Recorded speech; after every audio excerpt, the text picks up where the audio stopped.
Shri DY. Uppara ಕುಟುಂಬಸ್ಥರಿಂದ Shri Dhareppa Y. Uppara ಅವರ ವೈಕುಂಠ ಸಮಾರಾಧನೆ ಪುಣ್ಯಪೂಜಾ ಕಾರ್ಯಕ್ರಮ ಅದ್ಧೂರಿಯಾಗಿ ನೆರವೇರಿತು. ಹೆಸರಾಂತ ಉದ್ಯಮಿ, ಗುತ್ತಿಗೆದಾರ ಶ್ರೀ ಡಿ.ವೈ. ಉಪ್ಪಾರ ಮತ್ತು ಬಂಡಿ ನೇತೃತ್ವದೊಂದಿಗೆ ರಾಜ್ಯದ ಅನೇಕ ರಸ್ತೆ, ಬ್ರಿಡ್ಜ್, ಕೊಂಕಣ ರೈಲು, ಅಂತರರಾಜ್ಯ ಕೆಲಸಗಳನ್ನು ಮಾಡಿದ ಖ್ಯಾತಿ ಶ್ರೀ ಡಿ.ವೈ. ಉಪ್ಪಾರ ಕಂಪನಿ. ಅವರ ಹೆಸರಿ ಕೇಳದವರಿಲ್ಲ. ದಾನ ಧರ್ಮ, ಸಹಾಯ ಸಹಕಾರ ಶ್ಲಾಘನೀಯ. ಮೂಲತಃ ವಿಜಯಪುರ ಜಿಲ್ಲೆಯ ಈಗಿನ ದೇವರಹಿಪ್ಪರಗಿ ತಾಲೂಕಿನ ಯಾಳವಾರ ಗ್ರಾಮ ಅವರ ಹುಟ್ಟೂರು, ಜನ್ಮಸ್ಥಳ. ಸಿಂದಗಿ ತಾಲೂಕಿನ ಯಂಕಂಚಿ ಗ್ರಾಮದ ಶ್ರೀ ದಾವಲ್ ಮಲಿಕ್ ದೇವರ ಪರಮಭಕ್ತರು ಶ್ರೀ ಡಿ.ವೈ. ಉಪ್ಪಾರ ಅವರು. ಪಾರ್ಥಿವ ಶರೀರ ಯಂಕಂಚಿಯಲ್ಲಿ ಅವರದೇ ಆದ ಸ್ಥಳದಲ್ಲಿ ಕೆಲವು ದಿನಗಳ ಹಿಂದೆ ನಡೆಯಿತು. ಈಗ ಅವರ ವೈಕುಂಠ ಸಮಾರಾಧನೆ ಮೂಲಕ ನಿನ್ನೆ ದಿನಾಂಕ 1/1/2026 ಜನವರಿ ರವಿವಾರ ಸಮಸ್ತ ಉಪ್ಪಾರ ಬಂಧುಗಳು ಹಾಗೂ ಅನೇಕ ಗಣ್ಯಮಾನ್ಯರು, ಸ್ನೇಹಿತರು, ಅವರಿವರನ್ನದೇ ಸಮಸ್ತ ಜನರೂ ಭಾಗವಹಿಸಿ ಅವರ ಆತ್ಮಕ್ಕೆ ಅಂತಿಮ ನಮನ ಸಲ್ಲಿಸಿದರು. ಕಾರ್ಯಕ್ರಮದಲ್ಲಿ ಶ್ರೀ ಸೋಮಶೇಖರ್ ಬಂಡಿ, ಖ್ಯಾತ ಉದ್ಯಮಿಗಳು, ವಿಜಯಪುರ ಉಪ್ಪಾರ ಮುಖಂಡರು, ಹಂಗಾಮಿ, ಮುಂದಿನ ವಿಜಯಪುರ ಜಿಲ್ಲೆಯ ಉಪ್ಪಾರ ಸಮುದಾಯದ ಅಧ್ಯಕ್ಷರೂ ಆದ ಶ್ರೀ ಸೋಮಶೇಖರ್ ಬಂಡಿಯವರು ಕಾರ್ಯಕ್ರಮದಲ್ಲಿ ಸಮಸ್ತ ಬಾಂಧವರನ್ನು ಸ್ವಾಗತದಿಂದ ಗೌರವಿಸಿ ಭಾಗವಹಿಸಿದ ಜನರಿಗೆ ಅನ್ನದಾಸೋಹ, ಭೋಜನ ಮಾಡಿಸಿದರು.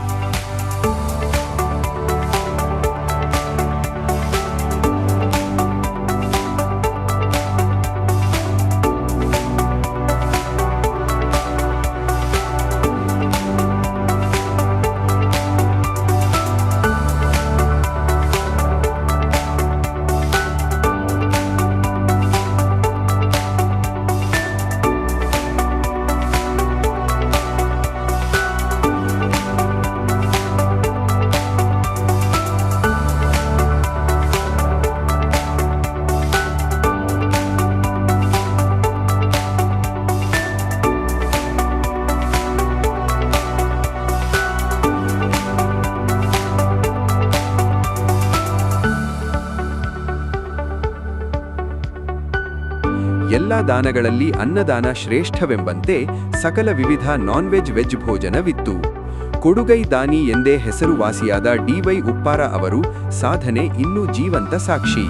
ಕಾರ್ಯಕ್ರಮದ ಭೋಜನ ವೇಳೆ ಸಮಸ್ತ ಬಂಧು ಬಾಂಧವರಿಗೂ, ಆಗಮಿಸಿದ ಎಲ್ಲ ಜನರಿಗೂ, ಹೆಣ್ಣು ಮಕ್ಕಳಿಗೂ, ತಾಯಂದಿರಿಗೂ ಒಂದು ಜೊತೆ ಬಟ್ಟೆ, ಒಂದು ಜೊತೆ ಸೀರೆ ಉಡುಗೊರೆಯಾಗಿ ಶ್ರೀ ಡಿ.ವೈ. ಉಪ್ಪಾರ ಅವರ ಸ್ಮರಣಾರ್ಥ ನೆನಪಿನ ಉಡುಗೊರೆ ದಾನವಾಗಿ ಕುಟುಂಬಸ್ಥರು ವಿತರಿಸಿದರು.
ಡಿ.ವೈ. ಉಪ್ಪಾರ ಅವರು ಹಾಕಿಕೊಟ್ಟ ಮಾರ್ಗದಲ್ಲಿ ಕುಟುಂಬ ಸದಾ ಹೀಗೆ ಮುಂದುವರಿಸಿಕೊಂಡು ಶ್ರೀ ದಾವಲ್ ಮಲಿಕ್ ದೇವರ ಆಶೀರ್ವಾದ ಸದಾ ಉಪ್ಪಾರ ಸಮಾಜದ ಮೇಲಿರಲಿ ಎಂದು ನಮ್ಮ ವರದಿಯ ಆಸೆಯ ಕೂಡ. ವರದಿ ಚಿದಾನಂದ ಬಿ. ಉಪ್ಪಾರ. ವರದಿಗಾರರು